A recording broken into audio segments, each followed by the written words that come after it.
suku Baduy tidak tidak intoleran atau istilahnya apa ya, tetap menghargai dunia luar yang mengikuti perubahan gitu ya, tetap menghargai kan, Menghargai. cuman konsisten terhadap untuk suku Baduy itu sendiri kan gitu ya. Iya.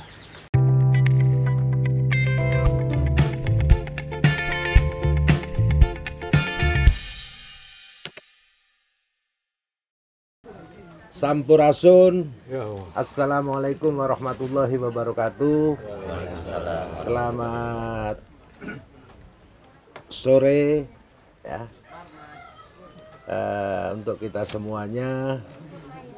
Om Swastiastu, Namo Buddhaya, salam kebajikan, salam Pancasila. Alhamdulillah, puji Tuhan, kami rombongan BNPT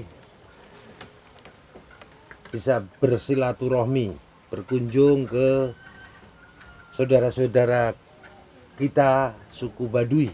Kebetulan kami sama Pak Jero ya, ini suku Baduy luar ya. Kami ingin banyak berdiskusi sama beliau sebagai apa itu namanya? Jaro pemerintah. Kepala desa ya, karena Baduy ini ada yang Baduy dalam, ada yang Baduy luar. Nah, nanti kita bisa mendengar penjelasan dari Jero, Pak Jaro ya. Intinya bahwa kami sangat menghormati suku Baduy sebagai bagian dari warga bangsa Indonesia, sebagai salah satu suku dari lebih dari 1.200 suku bangsa yang tersebar di Indonesia. Dan suku Baduy adalah salah satu suku bangsa yang sangat konsisten menjaga adat, menjaga keseimbangan antara manusia dengan Tuhan, keseimbangan antara manusia dengan sesama manusia, dan manusia dengan alam lingkungannya. Ini menjadi pelajaran bagi kita semuanya. Ini yang sering kami sebut sebagai spiritualitas power. Kekuatan spiritualitas karena keikhlasan di dalam menjaga keseimbangan alam. Nah, ini kita semua bangsa Indonesia, terutama generasi muda, harus banyak belajar bagaimana kita harus mampu memelihara alam semesta, terutama bumi bangsa Indonesia yang amat sangat kaya, amat sangat makmur sebagai karunia Tuhan Allah Subhanahu wa taala. Baik. Sampurasun. Pak Jaro ya, Pak Jaro aja ya Pak ya. Kalau namanya siapa Pak Jaro? Saija. Saija. Ya, Saija. Jaro saja. Jaro saja bukan Jaro saja. Nah, ya. Saija. Sehat Jaro? Alhamdulillah. Alhamdulillah. Sambil ngerokok nggak apa-apa, supaya nanti saya juga boleh ngerokok. Jaro, kalau boleh tahu, Ya, siap. umur berapa Jaro? Saya lahir tahun 60. Oh 60, iya. Tapi kok masih kayak milenial gitu Jaro? Saya kebanyakan bercanda. Oh gitu ya? Muda kalau bercanda. Oh iya. Saya tidak memikirkan apa-apa, tidak memikirkan yang ini itu. Saya memikirkan itu waluya. Waluya itu. Naonnya tak walu ya? Waluya itu apa adanya. Apa adanya. Ya, apa adanya. Oh iya.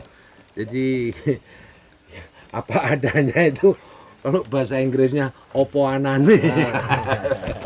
Artinya ya nothing tulus lah ya, apa adanya, tidak munak lah gitu. Jaro, ada berapa kepala keluarga di ini kan ada dua nih, Baduy dalam sama Baduy luar. Nah, di Baduy dalam ada berapa kampung, berapa kelurahan mungkin? Baduy dalam ada 3 kampung. 3 kampung. Baduy luarnya itu ada 64 mungkin. 62. Semuanya berarti 65 kampung. Iya. Kurang lebih sekitar 16.000 gitu. 12.000 jiwa. Iya. Itu kalau di adat, sisi adatnya dalam maupun luar tidak jauh berbeda. Cuman perbedaannya kalau Baduy dalam itu ikat putih, baju putih, pakai damping gitu. Terus keluar kemana-mana tidak boleh naik kendaraan, Jalan kaki. jalan kaki. Ke Nggak Jakarta. boleh pakai sandal. Nggak boleh. Kalau Baduy luar itu Tapi pakai baju. iya pakai baju. Oh, iya. Pakai baju. Kalau Baduy luar itu diperbolehkan naik kendaraan. Ya. Kemana-mana itu naik kendaraan. Jadi Baduy luar yang mengikuti perubahan Iya, dan komunikasi sama dunia luar, Baduy dalam yang menjaga iya. atau menjaga sterilisasi ya. Jadi ini ya, bertapak ya gitu ya. Oke. Jadi total dari Baduy dalam sama Baduy luar mungkin ada sekitar berapa ribu? Ada 12.000 jiwa. 12.000 Iya, jiwa ya. 12.000 yang tadi keluar yang 3 kampung sekitar 1.900-an. ya 1.500. Iya. Ya. Kebanyakan Baduy luar sih. Tapi gini, ini banyak masyarakat yang bertanya. Ada 3 pertanyaan nanti akan saya tanyakan kepada Jaruk. Siap. Mohon Jaruk apa adanya. Ya siap. Iya, karena yang dikenal di masyarakat luas ya, orang Baduy itu banyak disalahpahami masalah agama. Iya. Sebenarnya kalau agama yang dianut oleh saudara-saudara suku Baduy itu namanya apa, Jaruk? Sunda Wiwitan. Sunda Wiwitan. Iya. Oh, Sunda Wiwitan. Kalau di Jawa ada namanya Kapitayan ya, Pak ya? Nah, saudara-saudaraku, kebetulan ini juga satu rombongan kami ada yang namanya Pak Saiful, ini satu rombongan dengan BNPT, mitra BNPT. Kebetulan ini orang unik juga ini Pak Jaruk. Ini pemusik, pematung, pelukis, tapi tetap nikahnya satu. Nah, ini juga ada saudara kami dari Solo, Pak Kelana, kemudian tim ini udah kayak adik saya, sahabat saya, namanya Uday. Uday ini S1, S2-nya karena saking cintanya sama suku Baduy, tesis maupun skripsinya tentang Baduy. Nah, ini patut kita tunduk, kita tiru. Dan ini ada mitra BNPT ya dari NAK. NAK itu perusahaan yang mengolah limbah B3.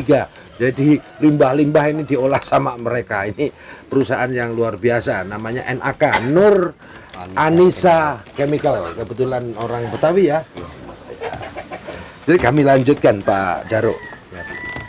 Agama Sunda Wiwitan. Menurut keyakinan agama Sunda Wiwitan, Tuhan itu ada berapa? Ada satu. Ada satu. Ada satu. Di alam semesta ini Tuhan ada berapa kira-kira? Oh, ada satu. Satu. Berarti menurut Pak Jaruk, Tuhannya orang-orang di luar suku Baduy atau di luar agama Sunda Wiwitan, Tuhannya sama enggak? Sama. Cuman, Cuman hanya beda namanya. beda nama, beda cara menyembah, Iya, cara tapi- sembahyang, iya. Beda itu aja. Tapi zatnya satu. Satu. Apa benar Sunda Wiwitan itu sering nyembah batu atau pohon Enggak. itu benar? Enggak, beda lagi ceritanya. Ah, gimana coba? Ya terkait tadi ke masalah yang saya singgung yang masalah agama tadi. Memang pengakuan orang Baduy itu mengakui Sunda Wiwitan oke. Tapi sampai sekarang itu masih dikosongkan. Maksudnya apa itu? Masih dikosongkan, tidak dicantumkan di kolom nama agama ya KTP ya. Masih dikosongkan. Terus terang saja, saya sudah menghadap ke MK dulu. Soalnya hak-hak kami itu hak yang menuntut. Iya. Tapi sampai sekarang belum direspon. Saya terus terang saja, nggak mau yang merugikan kepercayaan orang lain. Mau yang menuntut kepercayaan orang lain. Itu menuntut hak-hak kami. Tapi sampai sekarang belum direspon. Saya pikir kejadian-kejadian yang saya baca menjadikan gumerang yang masyarakat ini begini Pak. Ini perjalanan kemana-mana masyarakat ditanya, kamu punya KTP enggak? Bilang Kak punya lihat itu kosong. Pertanyaan itu sederhana. Berarti orang Baduy tidak beragama. Dia marah-marah.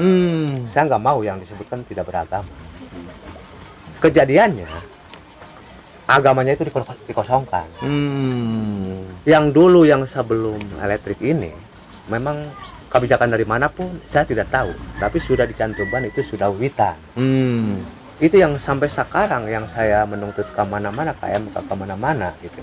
Tapi belum dikabulkan sampai sekarang, belum direspon kemauan orang Baduy. Tapi ada dulu namanya agama kepercayaan gitu ya? Ada. Kalau yang itu Pak, mohon saya motong dulu. Saya motong dulu. Kalau yang ditanjumkan kepercayaan, Tuhan yang Maha Esa. Kalau itu keseluruhan, mencakup keseluruhan. Tidak yang seperti kayak ICW itu agama Islam, Nasrani. itu kan ada dicantumkan. Itu saya pertanyaan kami, apakah yang seperti kan kalau undang-undang itu bikin orang yang membentuk undang-undang itu. Saya kan orang bodoh. Saya kemanapun pasti bertanya, saya pasti nuntut. Soalnya itu hak kami itu tetap mau yang seperti cantumkan.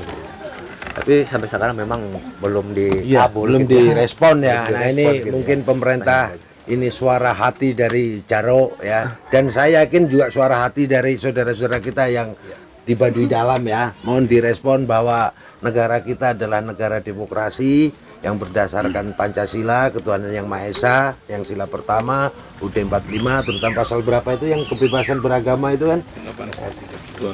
Pasal 28 ya. Ini mohon pemerintah untuk diakomodir ya, karena ini bagian daripada bagaimana kita bangsa Indonesia yang sangat heterogen, yang sangat majemuk harus menjaga moderasi. Ya, harus menjaga moderasi, saling menghargai yang berbeda. Tapi yakinlah bahwa Tuhannya sama, ya, hanya beda agama, beda cara menyembah, cara berdoa dan lain sebagainya. Tapi ujungnya atau tujuannya sama. Tadi juga temen ada yang menyebut animisme. Apa itu animisme? Animisme. Agama kepercayaan. Kalau dinamisme? Jadi tidak.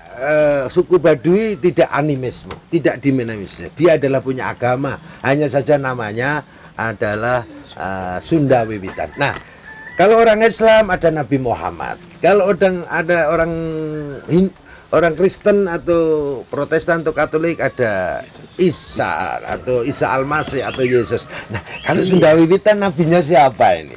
Jarot. Nabi Adam. Oh, jadi nah nabinya ternyata sama. Nabinya orang Islam, orang Kristen, orang Hindu, Buddha sama. Nabi Adam, manusia pertama ya di dunia. Nah, ini luar biasa. Mungkin wawancara yang terlalu sensitif sekarang kali ya.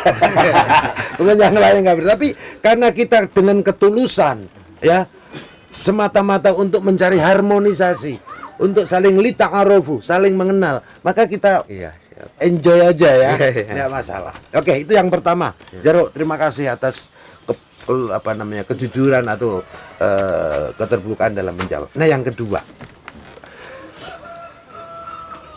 karena terutama suku Baduy Dalam itu tidak pernah mengikuti pemilu, ya.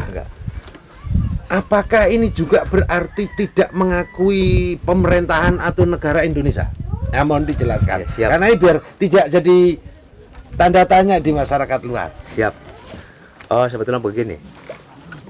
Baduy Dalam maupun Baduy luar sebetulnya bukan yang bertentangan itu.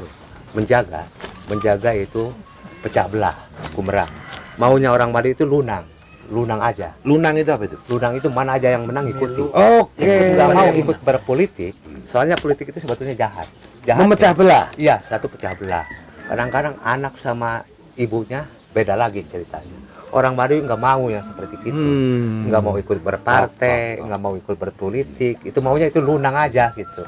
Mana yang menang ikuti aja gitu. Ini luar biasa. Saya merinding.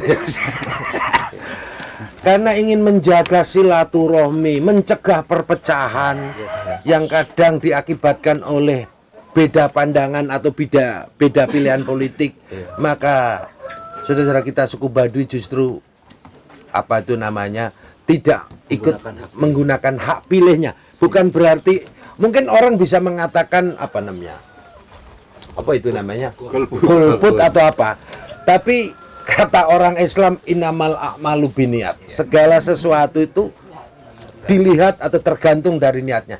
Saudara kita Baduy bukan niatan untuk golput, tapi menjaga ukhuwah, menjaga silaturahmi yang berpotensi terpecah belah karena politik yang ada. Nah, tetapi kan tetap menghormati dan mengakui Iya, NKRI mengakui mengakui menghormati, Pancasila. mengakui Pancasila, menghormati Pancasila. Nah, saya tanya ini, apa waktu dulu sebelum kemerdekaan, Jarok? Iya, Kan kolonial nih. iya. Nah, suku Baduy ngakui pemerintahan kolonial Belanda nggak? Nggak tahu ya. Oh, nggak ngerti ya? Gimana? Itu, Pak, kalau Baduy itu tidak dijajah Belanda. Oke. Dulu itu makanya Baduy sedikit itu bilangnya Baduy itu cuma ada 40. Itu dari situ itu ada Baduy 40. Oke. Jadi supaya Belanda itu jangan menjajah Baduy. Karena dulu udah ribuan Pak itu. Oke, ini pemirsa mendengar nih langsung kesaksian nih. Pak, siapa namanya? Ada 40. Oh, Pak Junaid. Junaid. Ya, ya. Artinya tapi sebenarnya tidak mengakui penjajahan Belanda dulu ya? Bukan itu, bukan tidak mengaku pemerintah, tapi tidak boleh dijajah Baduy. Berarti sekarang kita tidak, suku Baduy nggak merasa dijajah sama Indonesia kan? Enggak. Soalnya itu dia lapornya kan sama pemerintah Belanda itu Baduy itu cuma ada 40. Jadi kata kata Belanda itu percuma menjajah orang 40 gitu. Padahal itu udah diolah gitu jadi supaya. Berarti Belanda nggak pernah masuk ke suku Baduy ya? Belum. Oh, berarti Baduy dari dulu sudah berpolitik. Iya. Nah, buktinya masyarakatnya banyak, tapi diakuin ke pemerintah Belanda hanya 40. Bersiasat. Oh, sebetulnya siasat itu bukan hanya Baduy 40 orang. Itu 40 itu jiwa kuat. Ada sebagai namanya Tangtu Tilu Jero 7 itu adalah mangga adat. Itu jiwa kuatnya seperti larinya kentong 40. Iya. Jaru, boleh saya bertanya satu hal? Boleh. Semboyan suku Baduy apa, Jaru? Oh, Semboyannya, Prinsip hidup. prinsip hidupnya. Prinsip Semboyan. prinsip. Kalau Indonesia kan Pancasila, NKRI, harga mati. Kalau semboyan suku Baduy, Tadi yang disebutkan yang kalau suku Baduy tadi, kenapa yang disebutkan kepercayaan itu Sunda Wiwitan? Wiwitan itu kan pertama.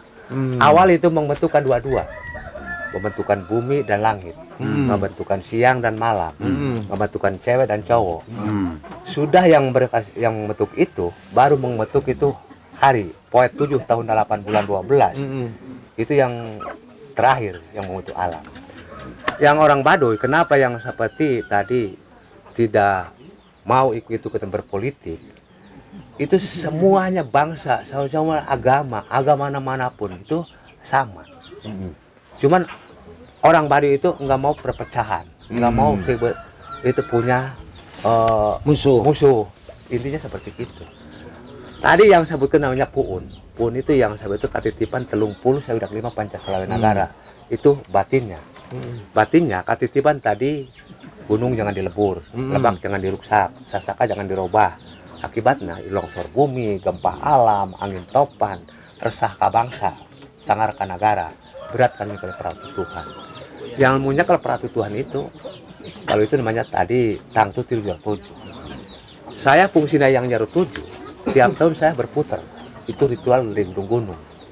Ada Gunung Madur, Gunung Kembang, Gunung Prosari, Ujung Kulon, Sangyang Sirah. Saya ke Sangyang Dampal itu pernah ritual ke sana. Itu orang Baduy, kejadian Aceh tsunami, di Aceh tsunami. 1 bulan Sebelumnya? Sebelum yang itu sudah ngasih tahu. Tanggal sekian, bulan sekian kejadian tsunami. Namanya tsunami juga waktu itu jemput. Iya. Sudah gitu, itu lembaga adat itu sama Jero 7 itu berkumpul. Ada ritual di sini. Itu mengamankan, menyelamatkan yang seperti yang lain-lainnya. Gitu. Soalnya kalau yang tadi kerusakan dimanapun yang tempat, itu kan ada tempat perasangiang, tempat peradangiang, dungus-dungus, kayu-kayu gitu, itu harus dijaga, harus dilestarikan. Itu yang keberatannya seperti tadi Puun maupun Jero 7 itu. Tapi suku Baduy tidak tidak intoleran atau istilahnya apa ya, tetap menghargai dunia luar yang mengikuti perubahan gitu ya, tetap menghargai kan? Menghargai. Cuman konsisten terhadap untuk suku Baduy itu sendiri kan gitu ya? Iya. Kalau menjawab pertanyaan Bapak tadi, semacam falsafah atau prinsip hidup yang biasa dipakai di Baduy itu istilahnya lojor teu meunang dipotong, pondok teu meunang disambung. Apa itu artinya? Kalau panjang dia tidak boleh dipotong. Potong. Kalau pendek tidak boleh ditambah. Makna dari itu semua adalah hiduplah kamu dengan kejujuran. Betul. Soalnya larinya ke Kejujuran sangat mahal di era modern. soalnya tadi lari ke masalah aturan hukum. Itu hukum perdata. Hukum perdata sama hukum dasar. Itu jauh berbeda. Tapi kalau yang saya pelajari seperti hukum perdata. Hukum perdata kan ada hakim, ada kejaksaan, ada pengadilan dan sebagainya. Astagfirullah. Itu yang di Baduy itu sama seperti kita. Tapi kalau ya hukum dasar di Baduy, kalau orang salah dibenarkan itu dosa hukumnya. Kalau orang benar disalahkan sama yang dosa. Itu yang inti harus ngadek saclekna, nila sapatna seperti itu. Kenapa yang bilang tadi Pak Uday, panjang itu benang dipotong, pendek itu benang sambung, gede tidak boleh diambil, kecil tidak boleh ditambah. Nah, itu lirik sebat Quran. Ukuran yang seperti itu kalau dibesarkan ke manusia itu dosa hukumnya. Kalau menyalahkan orang benar dosa hukumnya. Di Baduy itu yang berlaku hukum karma. Melakukan apa saja yang saya baca tadi pelanggaran. Apalagi saya baca tadi membelakan Bukan takut pada hukum, takut sama Tuhan. Karma. Gitu. Saudara-saudaraku, ini yang kalau dalam konteks Islam yang namanya ihsan. Ketika kata Nabi, ketika sholat, beribadah atau dalam kehidupan seolah-olah melihat atau berhadapan dengan Allah.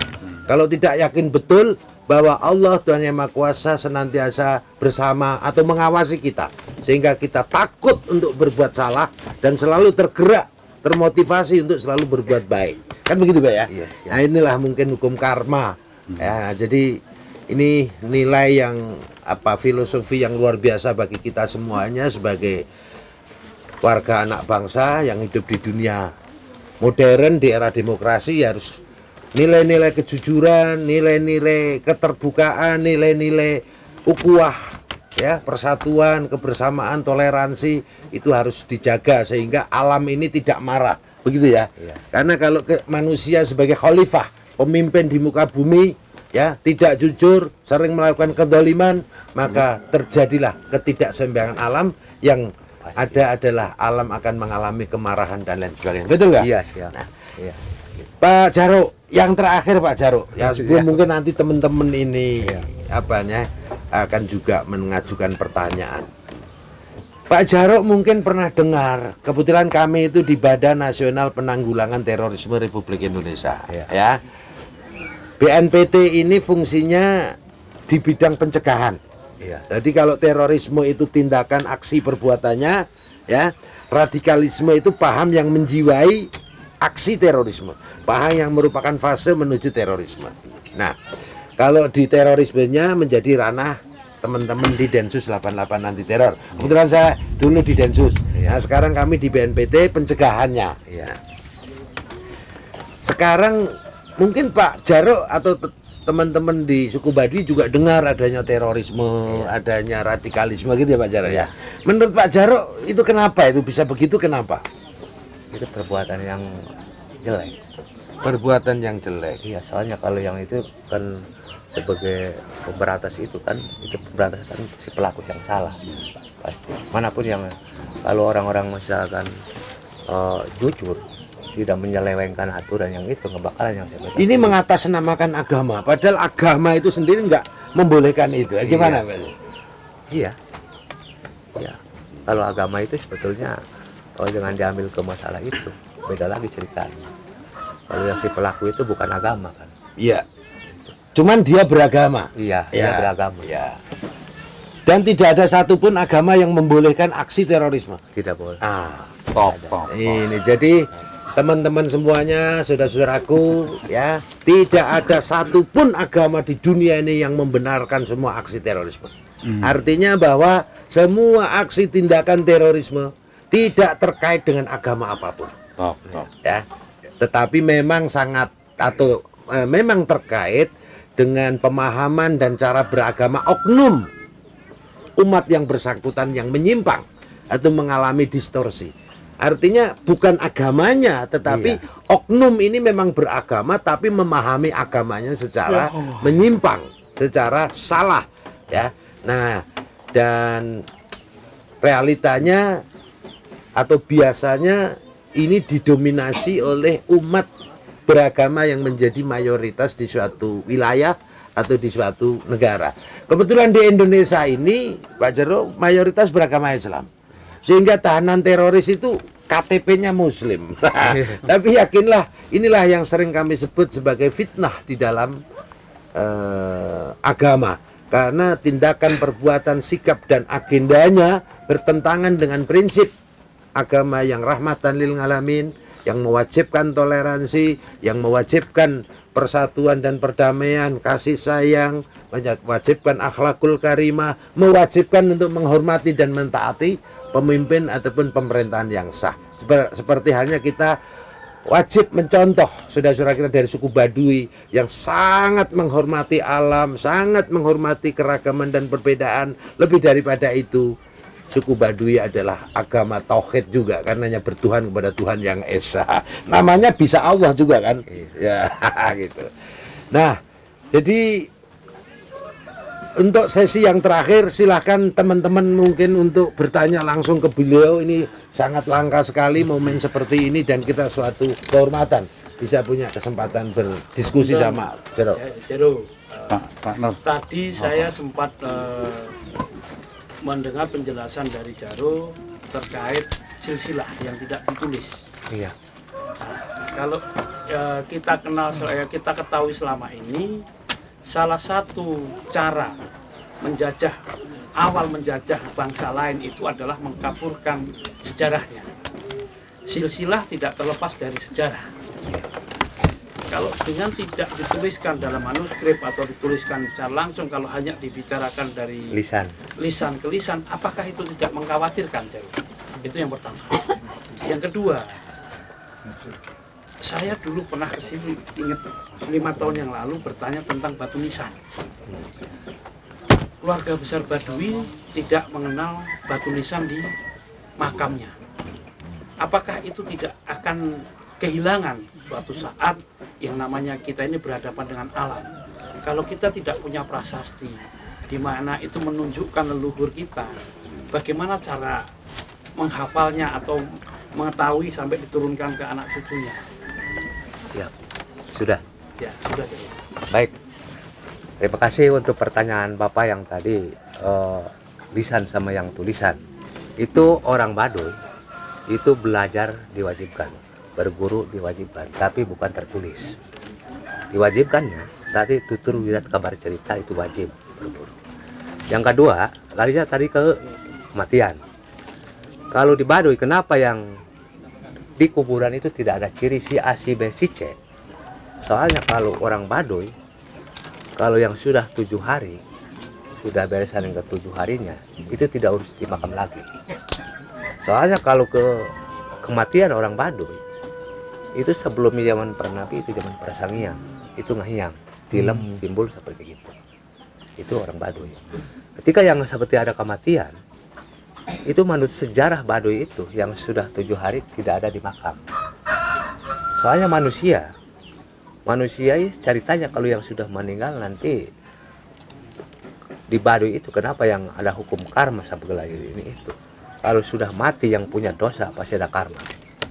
Satu. Yang kedua, tadi kalau yang sudah meninggal itu yang sudah 7 hari tidak diurus di makam lagi. Kalau ngirim doa di rumah. Soalnya kan tidak ada di dalam kubur. Kalau yang sejarah yang lain lagi, model Islam, itu di dalam kubur. Alam barzah itu namanya. Iya. Nanti pulangnya bareng di akhir zaman ini. Kalau orang Baduy satu-satu. Kalau yang hidup orang Baduy, bahasa orang Baduy itu sederhana.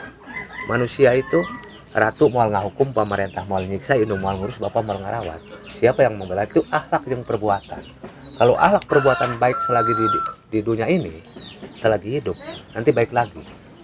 Tidak ada sebatas dosa-dosa yang saya buat. Nah, dosa saya nggak bakalan yang pindah ke orang lain. Itu yang bertanggung jawaban itu dosa masing-masing. Iya. Itu kalau orang Baduy. Kalau tidak ada ciri-ciri di makam, kalau yang sudah 7 hari tidak ada di makamnya. Tapi kembali itu ritual ya. Maka ketemunya lakum dinukum waliatin. Bagimu agamamu, bagiku agamaku. Cuman yang unik ini, amat sangat luhur budi pekerti atau akhlak, sebagaimana kalau orang Islam itu Rasulullah itu mewajibkan umatnya untuk berakhlak mulia atau bersikap budi pekerti yang luhur. Tetapi di Islam juga membolehkan kalau terpaksa harus berperang atau berjihad. Nah, kalau di Baduy apa ya boleh berperang itu? Oh, ini larinya ke pribadi. Iya. Soalnya kalau menjalankan tadi kekerasan, akhirnya nafsu numak adung badan ukat tapuan diri kacing cirihi. Apa itu namanya artinya? Artinya, kalau yang sebetulnya menjadikan gumerang tadi menjadikan perang, siapa yang kok rugi? Contoh saya kalau melakukan, saya yang rugi. Kalau orang Baduy itu cinta damai, Iya. cinta damai, tidak ada kekerasan, tidak ada perkelahian. Artinya menjaga anak cucu yang sebagainya. Soalnya kalau ayahnya punya dosa, yang susah nanti anak cucunya. Itu ada hukum karma. Melakukan apa saja yang pelanggaran tadi di hukum sara maupun hukum adat, itu yang susahnya anak cucunya. Nah, Tapi kalau misalnya ada musuh menyerang, apa kita nggak punya kewajiban mempertahankan atau membela diri? Bela negara. kalau yang misalkan ada yang musuh menyerang, Ah, yang bisa 1-2 langkah itu lari dulu. ah, Baru yang 2-3 kali langkah nanti baru di itu. Lawan. Soalnya itu kan bela diri. ya, ya, Itu ya. bisa aja. Berarti bela diri boleh, Tapi jangan duluan yang itu. harus diserang dulu. Oh iya. Oh, berarti konsepnya sama dengan Islam. Iya. Berarti kan misalnya suatu ketika moga-moga tidak terjadi. Iya. Kalau bangsa ini diserang bangsa asing, saudara-saudara di suku Baduy siap juga untuk membela bangsa Indonesia, kan Siap. begitu. Ah, ya. Teman-teman, saudaraku semua, saya kira cukup ya. Kita sudah mengganggu waktu dari Jaruk. Jaruk ini juga banyak kegiatan. Sebagai kesimpulan bahwa bangsa Indonesia adalah bangsa yang sangat kaya, kaya sumber daya alam, tetapi juga kaya pulau, 17.480 pulau. Bangsa Indonesia adalah kaya suku, ya, lebih dari 1.200 suku. Agamanya juga paling banyak, ada Hindu, Buddha, Islam, Konghucu, Protestan, ya, dan lain sebagainya, termasuk ya Sunda Wiwitan, agama-agama kepercayaan yang lainnya. Dan bangsa kita juga punya bahasa lokal, ya, bahasa lokal yang banyak sekali, catatan lebih dari 1.000. Artinya bangsa kita adalah bangsa yang sangat heterogen, bangsa yang sangat plural, sangat majemuk, dan tentunya ini adalah bangsa yang potensial konflik. Sehingga hanya dengan bersatu, dengan menjaga persatuan, menjaga harmoni atas keragaman ini, dan dengan kembali kepada konsisten terhadap konsensus nasional bangsa Indonesia, yaitu Pancasila, UUD 45, Bhinneka Tunggal Ika, dan NKRI adalah kunci daripada persatuan bangsa Indonesia. Dan yakinlah bahwa bangsa Indonesia ke depan dengan tetap menjaga persatuan dan semangat membangun untuk kemajuan, untuk kebersamaan, dan untuk keadilan, bangsa kita insya Allah ke depan akan menjadi bangsa yang aman, damai, maju, sejahtera, baldatun thayyibatun, merdeka. Terima kasih. Nah, Pak Jaruk, ini kita semua, kita bersama-sama mengucapkan tagline-nya BNPT, ya. Nanti saya akan mengatakan BNPT milik kita. Nah, nanti teman-teman yang lainnya bersama membangun harmoni bangsa Indonesia, ya. Sekali lagi, BNPT milik kita, nanti yang lainnya bersama membangun harmoni bangsa Indonesia, ya. BNPT milik kita, bersama membangun harmoni bangsa Indonesia. Terima kasih. Wassalamualaikum warahmatullahi wabarakatuh.